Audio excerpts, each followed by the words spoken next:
Exomniverse, I thought I'd comment on this issue that you bring up in your defense of objectivism. On this issue of survival and the debate, and I'm glad to see that you said it's a legitimate debate about whether we should base our ethics or social philosophy on survival or flourishing. And I would call that the question of basing our ethics on mere survival or flourishing. Because I think basically what you're calling flourishing there is, or what we might call flourishing, is a kind of survival. I mean, if you get one biscuit and a cup of water a day, and you're barely surviving, a guy that gets 3 biscuits a day is flourishing.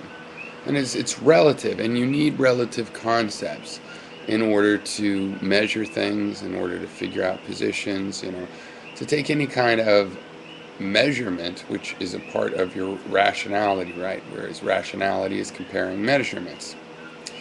So,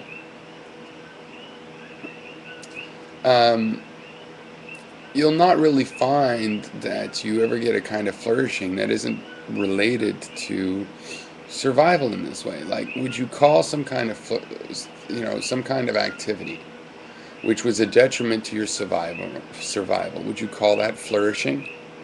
And if you're flourishing and you do something like that, we call it decadence, precisely because we don't want to mistake that for flourishing.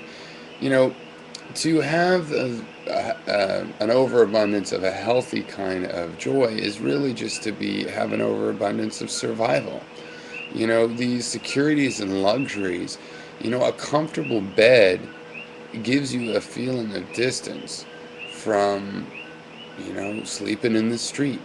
These things are still related to survival. And so in the end, I think there isn't much question but that ethics is based on survival, and that the idea of survival versus flourishing doesn't make sense. It's really just mere survival versus better survival, or alternately, always, relative levels of survival. In other words, you can't really reduce them to a scalar.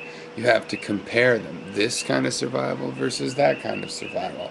And over the eons of evolution, you see the kinds of results. It's like, one animal chose one way and became this sort of animal, and another went that way and became that sort of animal.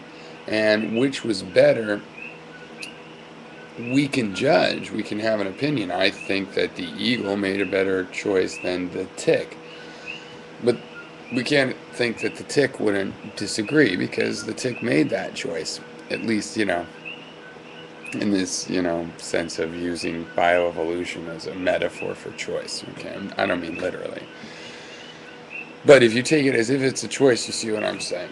That ultimately you're going to have to compare two types of, after mere survival, and around that point, you start to have a debate over what is flourishing or not. And so the end point here is that, I base my ethical systems and social philosophies on this idea of survival. I think it's because we do it because you have to have a common ground to start from. It doesn't have to be absolutely true. It has to be all something that each of you that are trying to get a starting point agree on. And